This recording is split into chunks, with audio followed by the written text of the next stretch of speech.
Welcome to the Go Time Podcast. Go Time Podcast. With your host, Todd Martin.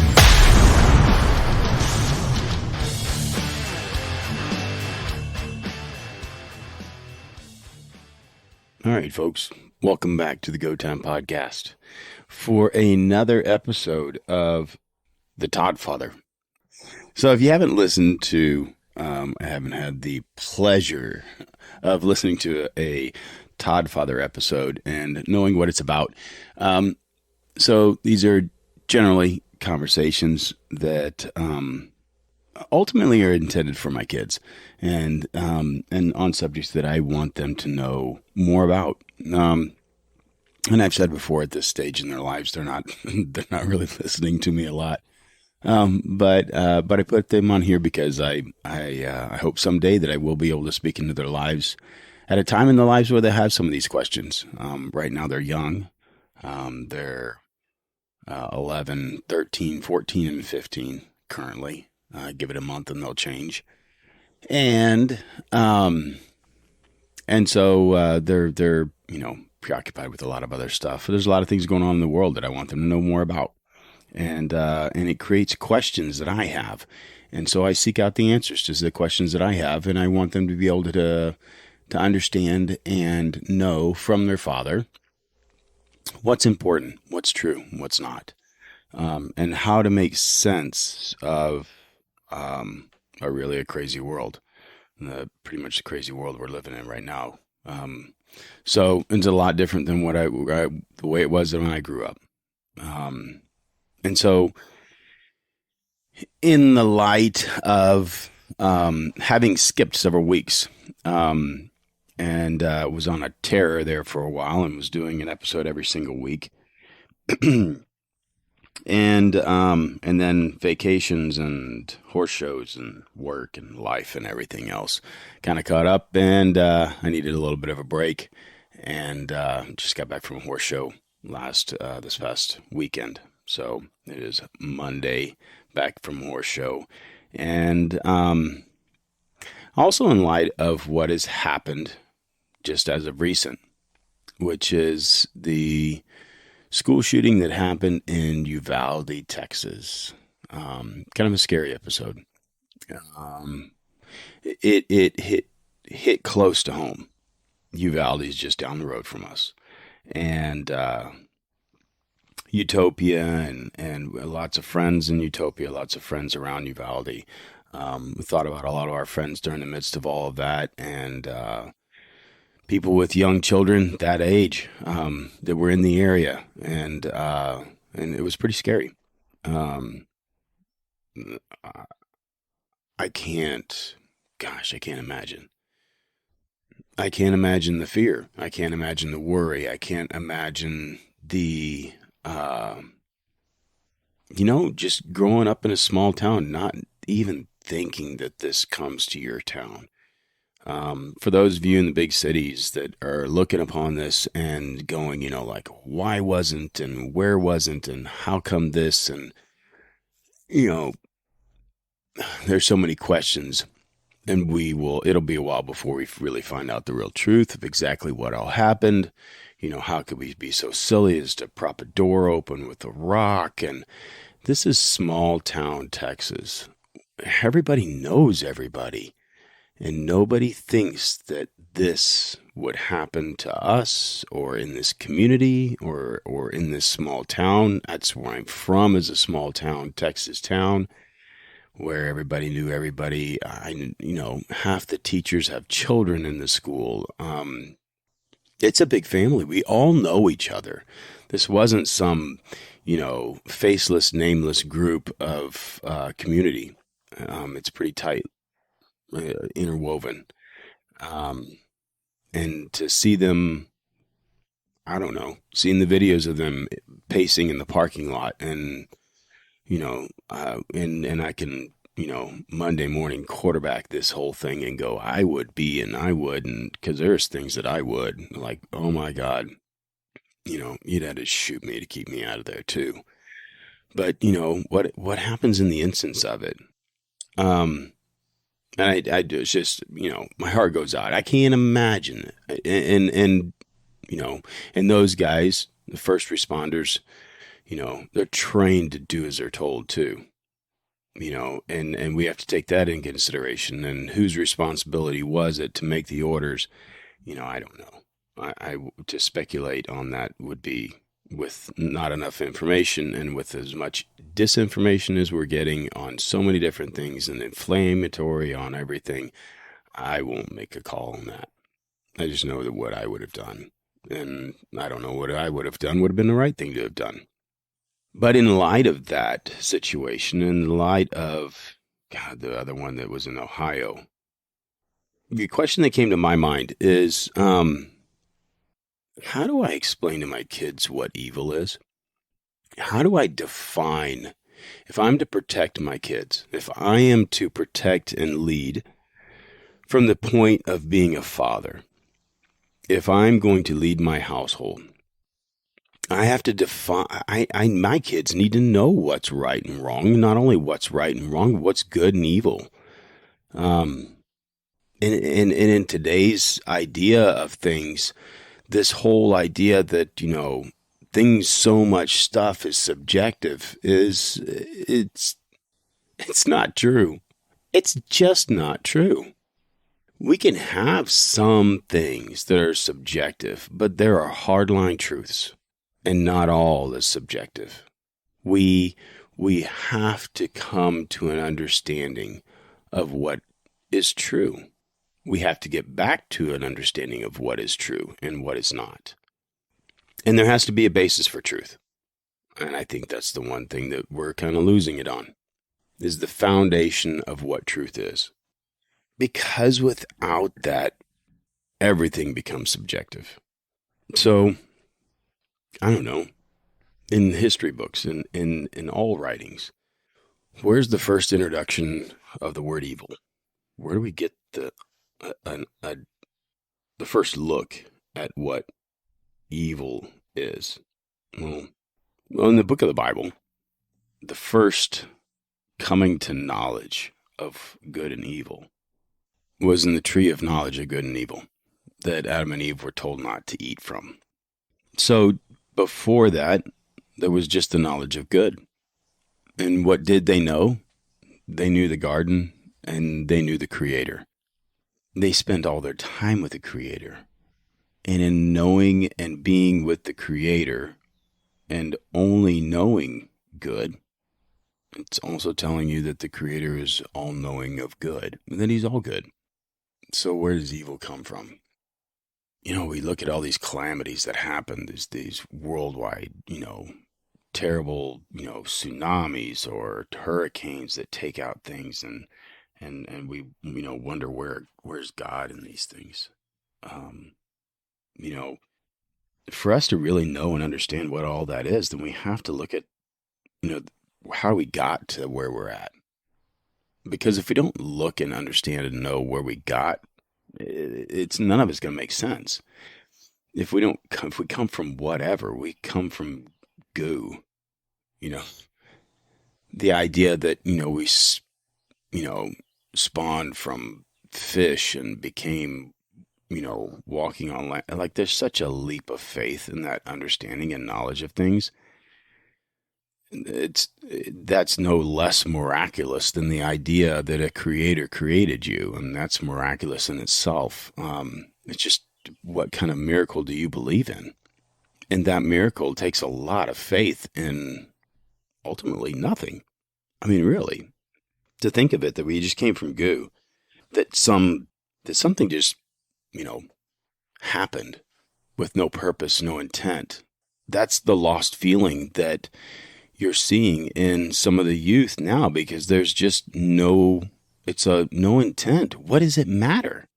If it's subjective, if good is just whatever you've decided to conjure up as being good, my idea of good or your idea of good, then what's wrong with this, what this kid did?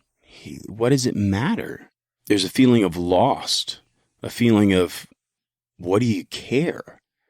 If you look into the real, where this kid was at, he was part of the foster system. He was a child. No father. Mother was an addict. Saw no value in his own life, living with his grandmother.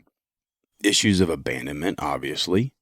Issues with value. He has no idea of what his value is. His own mother and father saw no value in him, in changing the way that they lived or what they did, or made an effort to do anything. They weren't a part of his life. So if that's what you're told, if the world, your world that you're living in, looks like that, your parents say that's what your value is, whether what they say or what they're doing, their actions are telling you that. And then the world is telling you it's all whatever. You came from goo, and what does it matter? So what is the purpose in life? Is that evil? Is he evil? In his eyes, I don't know that he even thought that he was evil, because it's subjective. It was just him. Going back to thinking of what Adam and Eve were experiencing in the garden, and they come to the knowledge of good and evil. The first thing they did was clothe themselves with a loincloth, with leaves, right? And that's important that it was leaves. Because in that covering themselves, they first came to the knowledge of self. If they covered themselves, and they hadn't covered themselves before, and they hid, why? Because they were embarrassed, because they knew of themselves. They hadn't known the knowledge of good and evil. And so if they knew God, they spoke with him, they worked with him, they walked with him. And now they knew themselves, and they knew the author of good. And now they knew themselves. Now they're learning the author of evil. Where does the bad stuff come from? And I think we have an idea that we want to point fingers at everything else, but have less of a tendency to look within. I would love to be able to tell everybody that, I'm a great guy. But my desires say something different. My desire to serve myself override a lot of things. My desires for myself to make much of myself, to live life for myself. I don't want to live a selfless life. I want to live a selfish life. I want to live a life that's about me. And if I'm to be really honest, if I saw a threat, I would do the same thing. I wouldn't want to come in. Do I have the capability of going into a school and doing what that kid did? Oh, God, no, I don't think I have that. But do I have the ability to get mad and angry and seeing somebody take and hurt, my country and go and, fly a plane into a building? I'm willing to take out a village. Yeah. That village full of kids and fathers and wives and husbands and children, because of my fit of anger. I could be honest. My fit of anger, I could strike out just as easily. Most of the things that go wrong in my household are me wanting more of me.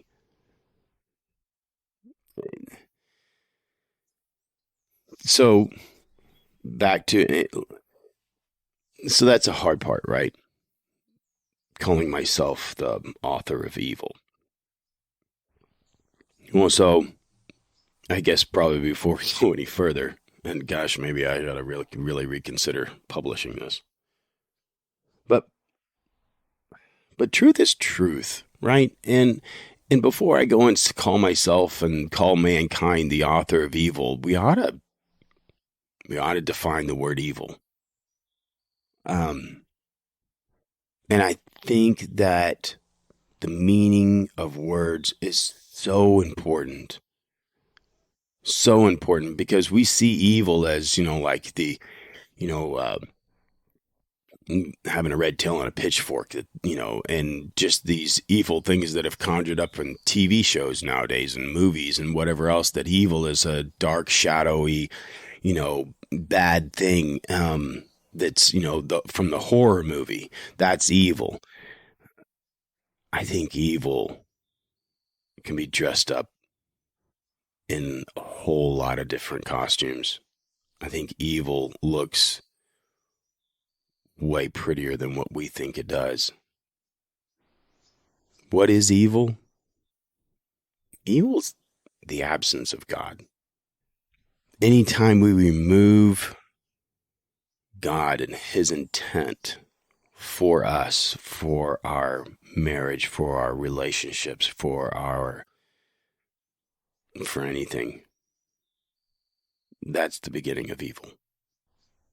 When the purpose just becomes for ourself and not for the better good, and for an understanding and making it and rectifying things to where they're doing it for what God calls good, for what his desire is for our lives, what his desire is for our country. I mean, it's not a coincidence that this country, removing God and his intent for our lives, has caused this to go awry. It's no accident. It's not just a happenstance. Matter of fact, there was a great book that I read. It was called The Empire Strikes Out. Really, really fascinating book. I don't even know who the author was.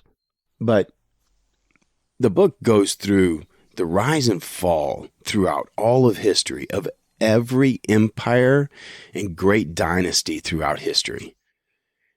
And the rise of every single one of them was with righteous intent, was with good intent. And at the peak, when prosperity reigned and things were at its best for each and every single one of these different empires and dynasties throughout history, the pinnacle of it, when it started to decline, was when morality became subjective. When no longer the basis for understanding all things were based on a creator, but they became subjective because I wanted to be considered okay for the things that I wanted to do that served myself and not everybody else, and not for the betterment of humanity, but it was for me. And I wanted to be right. And it was, and I wanted to be accepted for the wrong things, even though I was doing things that were culturally and ideally not acceptable. But I wanted to be accepted for them in whatever it is that I was doing wrong. I wanted to be okay. I wanted to be okay with it, no matter how it hurt anybody else or did poorly for anybody else. But it was about me and me only. It begins the decline of every society, every dynasty, every empire. Sad part is, throughout history, it's never had a turning back. It's had flat lines. It had some holding steady for a few more years and riding it for a while. But then it begins to decline again. Because we creep in with society as to what's subjective. We're too worried about hurting people's feelings instead of it being right. Not based on what I say is right, because I'm as flawed as anybody else. But what is right and true? What's proven in society and life and in the world over and over?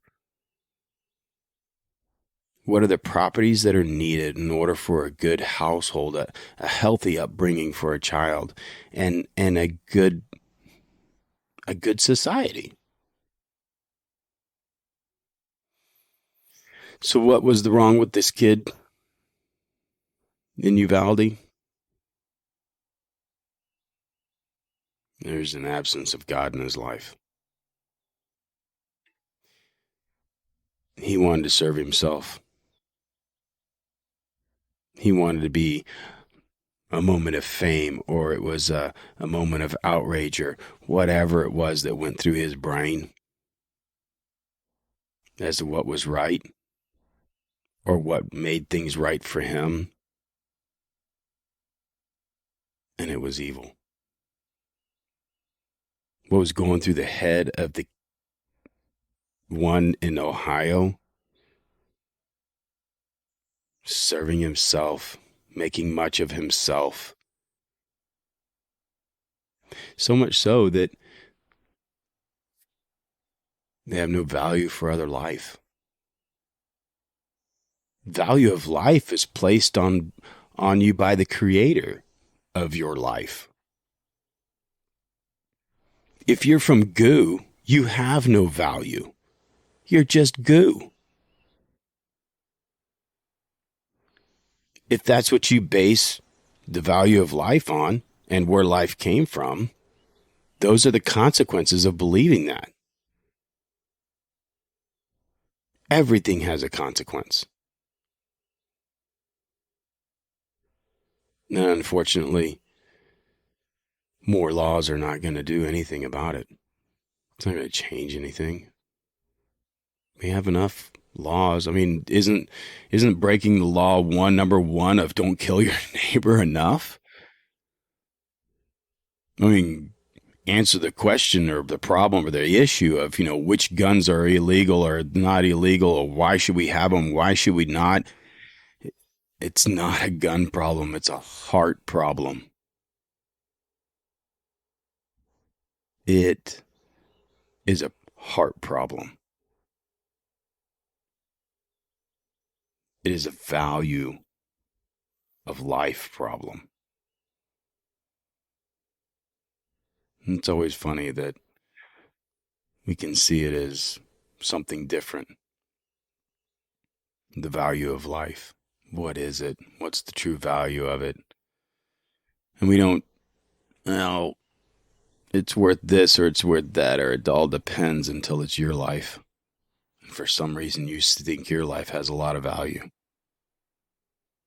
And you know what? If you don't think your life has a lot of value, if you're in a place where you don't know if your life has any value, you really should consult with your creator. You really should. He does tell you what your value is. You will not find a life-altering change of your understanding if you don't know what the value of your life is and who says that it's worth something and what that value is.